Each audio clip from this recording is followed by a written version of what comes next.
ஒரு மரணம் நிகழ்ந்த பிறகுதான் இந்த உலகம் நீதியை பற்றி பேசத் தொடங்குகிறது. அதுவரை நாம் எங்கே போய்கொண்டிருக்கிறோம்? விதி மாற்றும் மதி நிகழ்ச்சிக்கு உங்களை அன்போடு வரவேற்கிறேன். கந்தன் அருள் இருந்தால் தெளிவு பிறக்கும். சமீபத்தில் கேரளா பேருந்து பயணத்தில் நடந்த ஒரு சம்பவம் நம் எல்லோரையும் உலுக்கியிருக்கிறது. ஒரு பெண்தான் சந்தித்த கசப்பான அனுபவத்தை வீடியோவாக பகிர்கிறார்.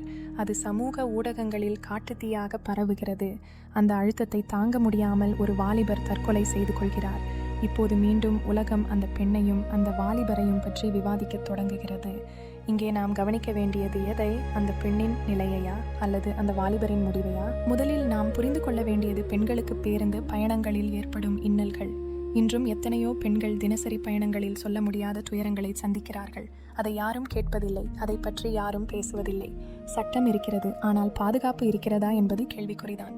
ஒரு பெண் தன்னை தற்காத்து கொள்ள எடுக்கும் முயற்சி தவறில்லை. ஆனால் இன்றைய சமூக ஊடகங்களின் வேகம் அந்த தற்காப்பை ஒரு தனிமனித தாக்குதலாக மாற்றிவிடுகிறது. கேமராவுக்கு முன்னால் தீர்ப்பளிக்கும் நீதிபதிகளாக நாம் மாறிவிட்டோம்.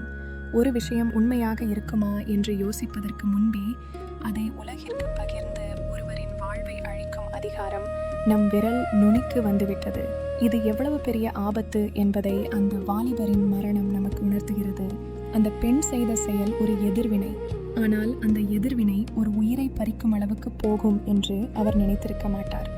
அதே சமயம் தவறு செய்தவர்கள் தண்டிக்கப்பட வேண்டும் என்பதில் மாற்று கருத்து இல்லை. ஆனால் தண்டனை வழங்க வேண்டியது சட்டமே தவிர சமூக ஊடகங்கள் அல்ல. இன்று ஊடகங்கள் அந்த வாலிபரின் புகைப்படத்தை போட்டு பேசுகின்றன. ஒவ்வொருவரும் ஒரு நியாயம் சொல்கிறார்கள். ஆனால் ஒரு உயிர் போன பிறகு நாம் பேசும் நீதி யாருக்கு பயன்படும்? ஒரு பெண்ணின் கண்ணியமும் முக்கியம், ஒரு மனிதனின் உயிரும் முக்கியம். இந்த இரண்டிற்கும் இடையில் சமநிலை தவறும் போதுதான் இத்தகைய விபரீதங்கள் நடக்கின்றன. இந்த உலகம் இப்போது எதையோ தேடி ஓடிக்கொண்டிருக்கிறது. யாருக்கும் யாருடைய வலியையும் உணர நேரமில்லை. எல்லோரும் தங்கள் வேலையில் மும்முரமாக இருக்கிறார்கள்.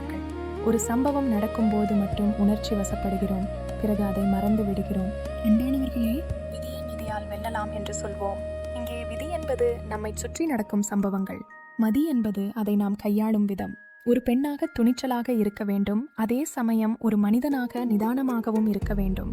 நடுநிலை என்பது எங்கே இருக்கிறது? அது நம்முடைய எண்ணத்தில் தான் இருக்கிறது.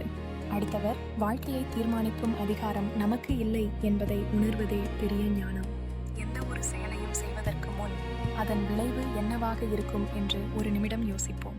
அந்த முருகப்பெருமானின் அருள் இருந்தால் நம் சிந்தனை சீராகும்.